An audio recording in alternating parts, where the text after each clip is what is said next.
little book and paper. Told you to mechanically sight it in, like Rifle Fuck or Rifleman channel. Like he told you to sight it in, or anyone else, any other videos that tells you how to sight an rifle. What an A3 16-inch barrel. They say put it on 6. Oh, this one is empty too. Hold on, let me show you guys. You guys don't go crazy. Oh my God, it's crazy.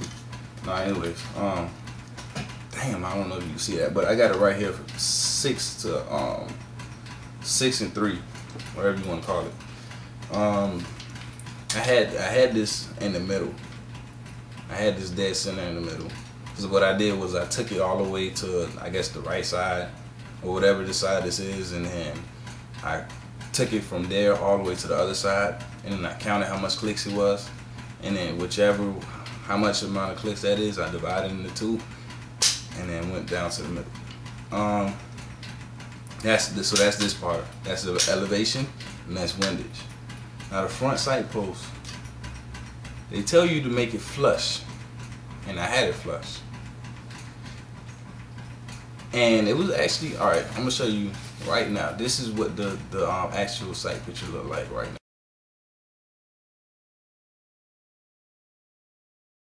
now. Alright, you already seen that. So that's what I did with I did 10 rounds. I did 10 rounds on the AR. The ones that you see in that orange square, and it wasn't even a big square. Ones you see, even the one at the very bottom of it, that's all the AR. Now the 4 shots that you see under the orange square, those are the GSG. Because what happened was when I was at the range, I was shooting my 10 rounds from my AR on target, whatever, trying to sight it in. When I was at the range, I was shooting my 10 rounds from my AR on target, whatever, trying to sight it in. And then the rest of the time we had to wait, I took out my GSG and just point and shot like intentionally in the dirt behind the thing. I wasn't even aiming for my target anymore because I just wanted to have those 10 shots and see how I did, and then I didn't want the GSG to interfere, but I still wanted to have fun. So basically the range master told me, oh, you can't do that, you got to shoot at your target at all times. So I ended up shooting probably like my last 4 shots, I think it's 4 shots or some shit like that, down. I got aim at the bottom part, and I got what you saw right there. So basically, I fucking spoke to the range master, the same guy. He said, oh, okay. I asked him if you know how to sight it in. He said, yeah, I do. So he tried to help me sight it in. He adjusted it or whatever. I told him I'm shooting down to the left, because if you see in the picture, it was a nice little group over there down to the left. And then so I said, all right, could you bring it up to the right a little bit? Now I'm going to show you this picture.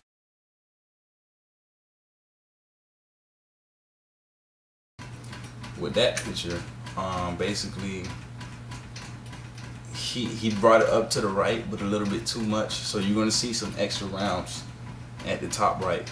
And then when I stopped shooting those, I shot around like 4 rounds or 5 rounds, and you can see them all up at the top right. But then when I stopped shooting those, he told me to shoot at the very bottom of the paper, the very bottom of that white paper, and in the middle. So basically, I aimed for that time. He put my AR on top of the box. I aimed for that, and it was shooting up to the right still. So he adjusted it, and he had a little scope that he was looking through. So I don't know exactly what shot went where, but at the end he said, "Oh yeah, you're doing good." So, but it's a little bit to the right. So next time you come, talk to me and let me know to help you sight it in, so we can have that right there in the center.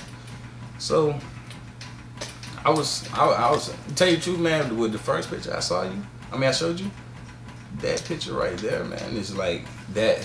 I felt like that was good enough, man. Cause I seen my little group on that side. I was like, okay, I just aim up to the right a little bit, and then I'm fine.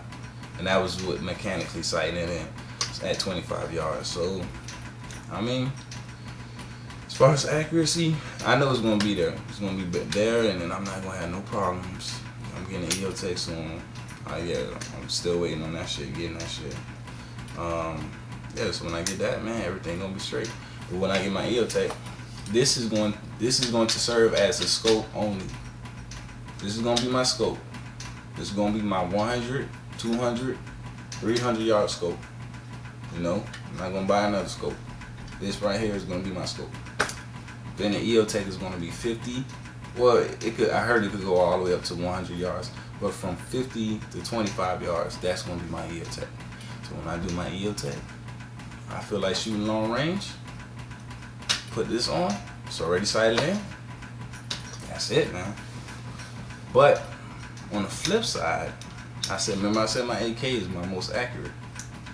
But I'm not saying that was my best one. Like I say, I like all my guns around the same, but with my AR, it showed the most, I don't know how to put this, like as far as like holding together, it's still holding in there. No, I have no problems with the stock. The stock, you already know about the Magpul, man. Come on now. The grip, you already know about the grip. The MEAG grip feels comfortable with everything. The what's the name? The Magpul PMAG. That PMAG is great, man. And the ladder rails, because when I take off these rails and I just have this regular rail on, the regular Daniel Defense rail, it's too jagged, man. It's uncomfortable, and you don't want to shoot from that. So these shits make it a lot more comfortable if you don't have anything on your rifle yet. So, I mean, I'm impressed with all of my guns. Oh, let me tell you something. This rifle right here, man. This rifle right here has never failure to feed, never failure to jack. None of that, none of that. And I don't think it's going to. I think in order for you to keep your